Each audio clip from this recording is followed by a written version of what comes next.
નમસ્કાર દોસ્તો, 5 દિવસ પહેલાની એ જે ઘટનાને અનુસંધાન લઈને બેંગ્લોરની કોર્ટથી માંડીને દિલ્હીની સુપ્રીમ કોર્ટ સુધી ન્યાયપાલિકાને એક માનવ સમુદાય, સ્ત્રી અને પુરુષ બંને સાઈડથી એક ચેલેન્જ થાય એવો કેસ એટલે બેંગ્લોરનો જાણીતો એ અતુલ સુભાષ એન્જિનિયરની આત્મહત્યાનો કેસ. નમસ્કાર, હું છું યશકુમાર સોજિત્રા અને લોકહિત માટે વિવિધ પ્રકારના કેસને માધ્યમ બનાવીને લોકોનું હિત શેમાં છે તેની એક વિચાર કરતો એક વિડીયો પ્રસ્તુત કરું છું. આ વિડીયોથી કોઈનું ફેવર કે કોઈનું અનફેવર કરતો નથી. સત્ય અને વાસ્તવિકતા કે જે ખરેખર દેશના ન્યાયપાલિકાને, દેશની સરકારને એક રિફોર્મ કરવું અનિવાર્ય છે તે જ બાબતનો સપોર્ટ કરવા આવ્યો છું. તો વિડીયો ખાસ કરીને ધ્યાનથી સાંભળજો, બને એટલો શેર કરજો તમારા દરેક મિત્રો સુધી. તો આપણે સાંભળ્યું કે જે અતુલ સુભાષના 24 પન્નાની સુસાઇડ નોટ અને 90 મિનિટ એટલે આશરે 1.5 થી 2 કલાકનો એક વિડીયો જે સોશિયલ મીડિયામાં મળ્યો છે કે શું કામ એ આત્મહત્યા કરે છે. તો જાણીતા કારણ એવા બહાર આવે છે કે તેમને તેમની વાઈફ, તેમને તેમની સાસુ, તેમને તેમના સાળા તરફથી આર્થિક ઉત્પીડન થતું હતું. એ ઉત્પીડન એ બંનેના જે પતિ અને પત્નીના ઇન્ટરનલ રિલેશનને બ્રેકઅપ કરવા માટે અથવા તેના જ પરિપોષવા માટે તેમને આર્થિક રીતે કઈ રીતે સાંકળવો, કઈ રીતે તેમને પરસિક્યુટેડ કરવો, કઈ રીતે એને માનસિક અને શારીરિક યાતના આપવી. તો આવું લગભગ 2 વર્ષ સુધી ચાલ્યું અને અંતમાં જે એન્જિનિયર અતુલ સુભાષ છે તેમણે સુસાઇડ અટેમ્પ્ટ તો કર્યું, સાથે સાથે સમગ્ર દેશને એક એવો મેસેજ આપ્યો છે કે જે મેસેજને આપણે અનદેખો નહીં કરી શકીએ અને જો આજે અનદેખો કરીશું તો આ ભવિષ્યની અંદર આવા કેટલા બધા અતુલ સુભાષ જન્મ થશે અને અતુલ સુભાષના કેસ સામે આવશે. તો મારે આજે વાત કરવી છે કે જે ભારતીય બંધારણના લો એન્ડ ઓર્ડરમાં કાયદો અને વ્યવસ્થાની અંદર જે સેક્શન 498A જે ઘરેલું હિંસા, ડોમેસ્ટિક વાયલન્સ, ફક્ત ને ફક્ત આપણે સ્ત્રી તરીકે જ ઓળખીએ છીએ. ફક્ત ને ફક્ત આપણે સ્ત્રી પર થતા ડોમેસ્ટિક વાયલન્સને જ ઉજાગર કરીએ છીએ અને તેવા કેસને જ આપણે કોર્ટની અંદર ટ્રાયલમાં ચલાવીએ છીએ અને આરોપી તરીકે તેમના પતિ અથવા પુરુષ એક નસ્લને આપણે આરોપી તરીકે ઓળખીએ છીએ. આજે મારે વાત કરવી છે અમેરિકાની અંદર પણ સેમ ટુ સેમ આવો કાયદો ચાલે છે ડોમેસ્ટિક વાયલન્સનો. માન્યું કે ત્યાં 498 નથી, ત્યાં તેના દેશ અનુસાર અલગ અલગ છે, પરંતુ આ જે ડોમેસ્ટિક વાયલન્સ છે એ ફક્ત ને ફક્ત એક જાતીય નિરપેક્ષતાના ભાવ સાથે કાર્યરત છે. જાતીય નિરપેક્ષતા એ શું છે એની વાત કરું તો ચાલો, હું એક પુરુષ છું, મને આજે આ રીતે અતુલ સુભાષ જેવી મારી વાઈફ અને મારા સાસુ એક ઉત્પીડિત કરે છે તો હું અમેરિકાની અંદર જો ફરિયાદ આપું, FIR કરું તો પત્ની ઉપર પણ સેમ ટુ સેમ કેસ લાગુ થશે ડોમેસ્ટિક વાયલન્સનો કેસ. પરંતુ એ જ વસ્તુ જ્યારે ભારતની અંદર પુરુષ છું, મારે જ્યારે ન્યાયપાલિકા સમક્ષ ન્યાયની ભીખ માંગવા જવું હોય તો મને ભીખ સુધા નહીં મળે. ભીખ શબ્દ એટલે જ આપું છું, ભીખ શબ્દ આપણા સમાજની અંદર હંમેશા નિમ્ન કક્ષાએ હોય છે. ભીખ માંગતો માણસ હંમેશા આપણે નીચે પાયદાન પર મળે છે.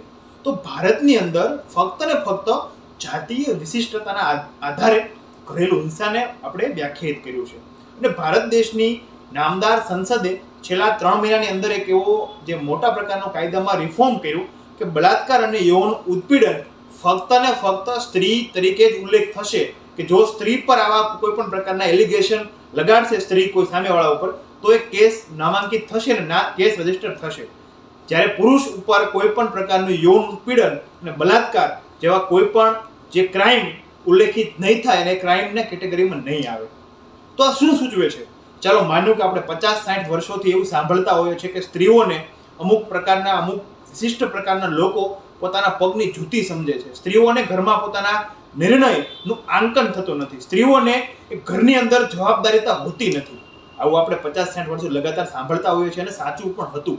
પરંતુ છેલ્લા 10 વર્ષની અંદર જે જીઓપોલિટિકલ સમસ્તપણે દેશની અંદર, વિશ્વની અંદર સ્ત્રીઓનું વિશિષ્ટ પ્રકારનું માન આગળ આવ્યું છે, એમાં કોઈ શંકાને સ્થાન નથી. આપણે દરેક ફિલ્ડની અંદર મહિલાઓને સમાન અવસર પ્રદાન કરીએ છીએ, સમાન ઓપોર્ચ્યુનિટી મળે છે અને સમાન જેટલું પુરુષ કરે છે તે જ વસ્તુ સમાન અવસર સ્ત્રીઓને પણ મળે છે.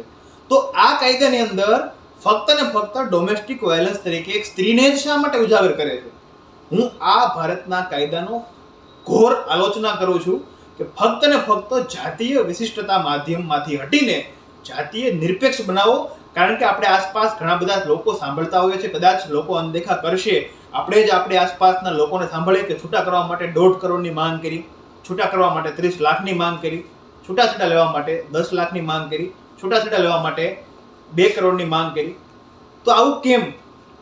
પત્નીને રહેવું હોય કે ન રહેવું હોય, છતાં આપણા સભ્ય સમાજની અંદર છૂટાછેડા કરવાની વાત આવે ત્યારે હંમેશા માટે આપણે પુરુષોને જ એક કારણભૂત તરીકે ઓળખીએ છીએ. આવું શું કામ?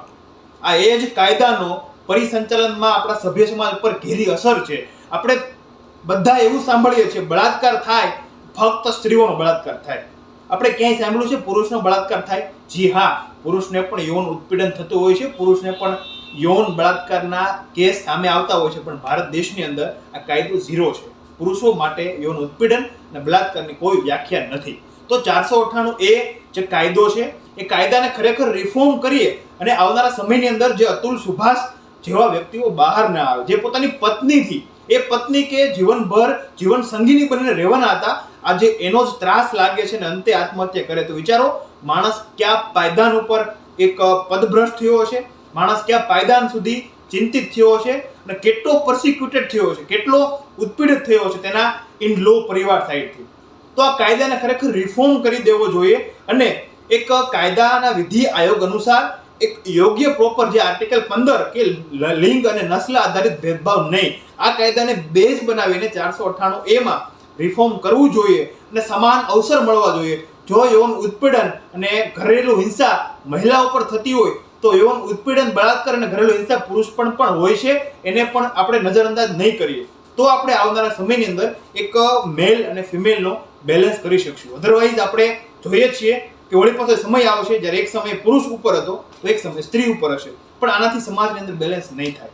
તો કેવો લાગ્યો મારો આ વિચાર તમે પણ કહી શકો છો અને યુટ્યુબ મીડિયાના માધ્યમથી તમે પણ તમારો ઓપિનિયન ખાસ આપજો કે પુરુષોની આત્મહત્યામાં વધારો થવો સમાજ ઉપર કેટલું હદે હાનિકારક છે. આ પ્રશ્ન તમારા ઉપર છોડું છું. તમે શું વિચારો છો આ બાબતે? જરૂરથી કોમેન્ટ કરજો, જેથી કરીને આપણે ભવિષ્યની અંદર આવા જ મુદ્દાને લઈને આવતા રહીએ. શેર કરજો, લાઈક કરજો અને આવા જ ધારદાર વિચારોને પરિકલ્પના માટે મને ફોલો કરજો અને સબસ્ક્રાઇબ કરજો. આભાર. અસ્તુ. જય હિન્દ, જય ભારત.